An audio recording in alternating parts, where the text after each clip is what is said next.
پاکستان کی دہشت گردی کو جڑ سے اکھاڑ پھینکنے کے لیے تجویز، بھارت کے ساتھ مشترکہ فورم کے قیام کا مطالبہ۔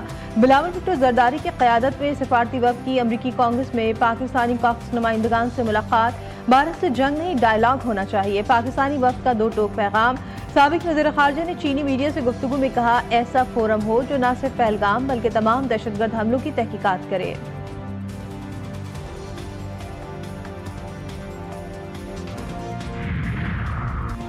وزیراعظم کی آج دورہ سعودی عرب کے لیے روانگی، شیڈیول عید الاضحیٰ پر سعودی عرب میں قیام کریں گے۔ فیلڈ مارشل آصف منیر، خواجہ آصف اسحاق ڈار اور عطا تارڑ بھی ہمراہ ہوں گے۔ نائب وزیراعظم اسحاق ڈار کہتے ہیں پاکستان کے سفارتی مشنز کامیاب ہو رہے ہیں۔ بھارت میں سفارتی مشنز کی ناکامی پر صف ماتم بچھی ہے، بھارت کی علاقائی بالادستی کا خواب چکنا چور ہو چکا۔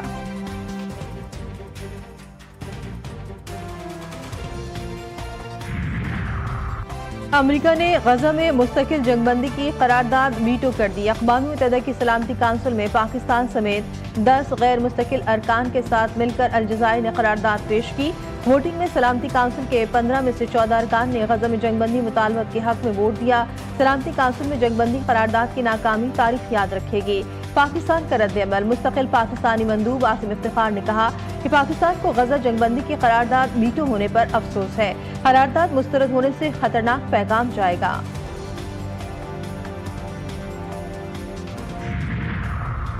ایئر بیسز پر یوکرینی ڈرونز حملے کا لازمی جواب دیا جائے گا۔ ٹرمپ کے ٹیلی فونک رابطے میں روسی ہم منصب پیوٹن نے خبردار کر دیا۔ ٹرمپ کہتے ہیں پیوٹن سے اچھی بات چیت ہوئی، انہوں نے ایران سے جوہری مذاکرات میں تعاون کی بھی پیشکش کر دی ہے۔ ٹرمپ نے کہا کہ ایران جلد فیصلہ کر لے، جوہری مذاکرات کا وقت ختم ہو رہا ہے۔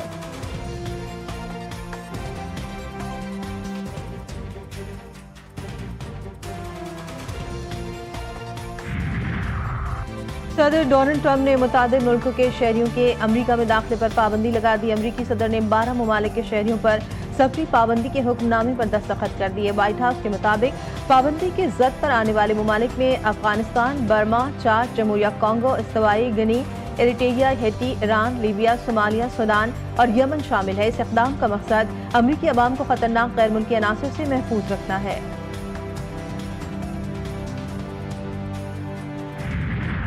Trump has shown beyond any ray of doubt and imagination that he is a man for peace. He is a man for promoting peace and beneficial business deals. He advised both India and Pakistan to trade for trade, investments, and give up war and de-escalate. Pakistan اور امریکہ کے تعلقات نئے دور میں داخل، دونوں ممالک تعلقات کو مضبوط بنانے کے لیے پرعزم۔ وزیراعظم کی امریکہ کے 249ویں یوم آزادی پر مبارکباد، کہا پاک بھارت جنگ بندی کے لیے ٹرمپ کے اہم کردار کو سراہتے ہیں۔ پاک امریکہ تعلقات کی ایک تاریخ ہے، امریکہ پاکستان کو تسلیم کرنے والے ابتدائی ممالک میں سے ہے۔ شہباز شریف بولے، انسداد دہشت گردی کے لیے پاکستان کی قربانیاں کسی سے کم نہیں، ہماری توجہ معیشت کو مضبوط بنانے پر مرکوز ہے۔ پاکستان ہمیشہ امن، استحکام اور خوشحالی کا داعی رہا ہے۔ کوئی شک نہیں رہا کہ پہلگام واقعہ فالس فلیگ آپریشن تھا۔ ٹھوس شواہد دینے کے بجائے بھارت نے الزام تراشی کا سہارا لیا۔ پاکستان نے کشیدہ صورتحال میں بہت تحمل کا مظاہرہ کیا۔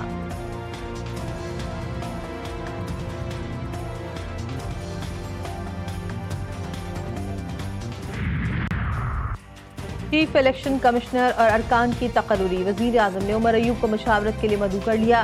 اپوزیشن لیڈر وزیر اعظم کے خط کی تصدیق کر دی، کہا چیف الیکشن کمشنر اور 2 ارکان کی مدت 26 جنوری کو ختم ہو چکی ہے، جلد پارلیمانی کمیٹی کی تشکیل سے متعلق خط اسپیکر کو لکھوں گا۔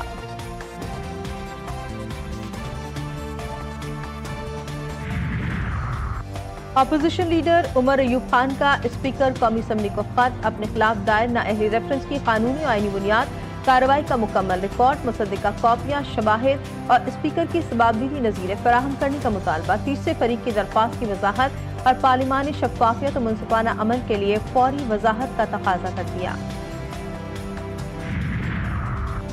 سمبڑیال الیکشن کو نہیں مانتے، تحریک انصاف کے رہنما شیخ وقاص اکرم نے کہہ دیا، بولے الیکشن میں دھاندلی کی گئی، تحریک انصاف کے پولنگ ایجنٹوں کو باہر نکالا، الیکشن میں پولیس کو رکاوٹ کی اجازت نہیں ہوتی۔ وزیر اطلاعات پنجاب عصمت بخاری نے کرارا جواب دیا، کہا 39,000 ووٹوں کی لیڈ سے شکست کے بعد دھاندلی کا الزام لگانا شرمناک ہے۔ سمریال کے عوام نے بانی پی ٹی آئی کی ریاست مخالف بیانیے کو مسترد کر دیا۔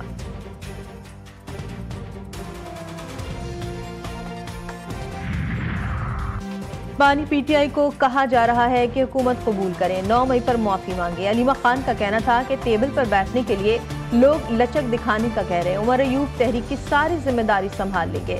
سلمان اکرم راجہ پارٹی کے فیصلوں پر عمل درآمد کرائیں گے۔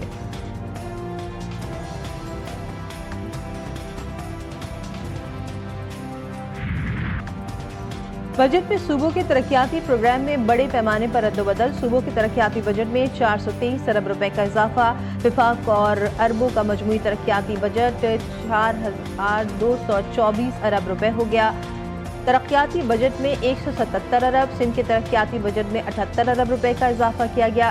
وزیر اعظم کی زیر صدارت قومی اقتصادی کونسل کا اہم اجلاس، چاروں وزرائے اعلیٰ کی شرکت۔ معاشی شرح نمو کا ہدف 4.2%، مہنگائی کا ہدف 7.5% اور زرعی شعبے کی ترقی کا ہدف 4.5% مقرر۔ رواں سال معاشی شرح نمو 3.6% ہدف کے مقابلے میں 2.68% رہی۔ وزیراعظم کی ایم کیو ایم کے وفد سے وفاقی بجٹ پر مشاورت۔ وفد نے وفاقی بجٹ کے حوالے سے اپنی تجاویز بھی وزیراعظم کو پیش کی۔ K4 منصوبے پر کام کی رفتار کو تیز کیا جائے گا۔ وزیراعظم کی وفد سے گفتگو، کہا گرین لائن منصوبہ وفاقی حکومت کی اولین ترجیحات میں شامل ہے۔ کراچی حیدرآباد پیکج کے حوالے سے بھی ہدایات جاری کی جا چکی ہیں۔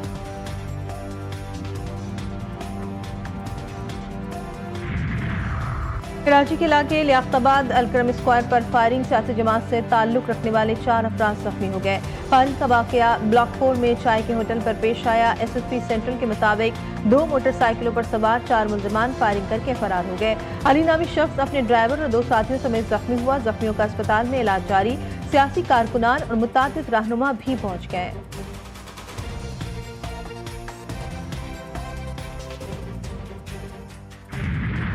کراچی کی ملیر جیل سے زلزلے کے دوران قیدیوں کے فرار ہونے کا معاملہ، دفعہ 380 کا قیدی آصف زمین کی آواز پر واپس آ گیا۔ رضاکارانہ طور پر گرفتاری دے دی، کہا اپنی سزا مکمل کرنا چاہتا ہوں۔ آصف کا مزید کہنا تھا کہ 10 مہینے ہو گئے، میرا مزید بھی کیس چل رہا ہے۔ صوبائی وزیر جیل خانہ جات علی حسن زرداری کا لانڈی جیل کا دورہ، صوبائی وزیر کو قیدیوں کے فرار سے متعلق تفصیلات سے آگاہ کیا گیا۔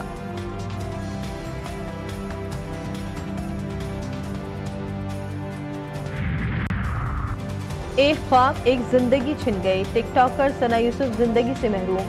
ملزم عمر حیات عدالت میں شناخت پریڈ کے لیے 14 روزہ جوڈیشل ریمانڈ پر جیل بھیج دیا گیا۔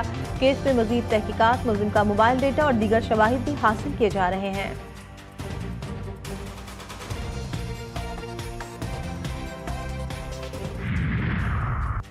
ایران یورینیم کی افزودگی معطل نہیں کرے گا، ایرانی سپریم لیڈر آیت اللہ خامنئی کا امریکہ کو 2 ٹوک جواب۔ امام خمینی کی برسی کی تقریب سے خطاب میں کہا کہ امریکہ کون ہوتا ہے ایران کی یورینیم افزودگی کے حق کا فیصلہ کرنے والا۔ امریکہ غزہ کے مظالم کا شراکت دار ہے، اسے خطے سے نکال باہر کیا جانا چاہیے۔ ایران امریکی اشاروں کا انتظار نہیں کرتا، خطے کی حکومتیں جان لیں، صہیونی حکومت کے بھروسے کسی کو تحفظ حاصل نہیں ہو سکتا۔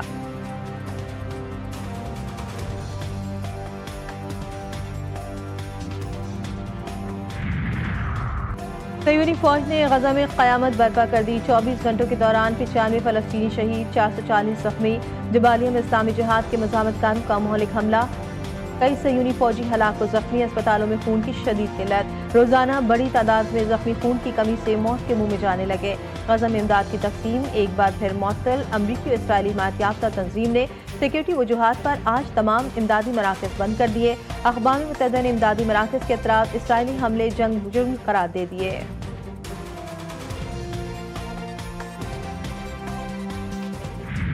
مکہ مکرمہ کی مقدس اور پرنور فضاؤں میں لبیک اللہم لبیک کی روح پرور صدائیں۔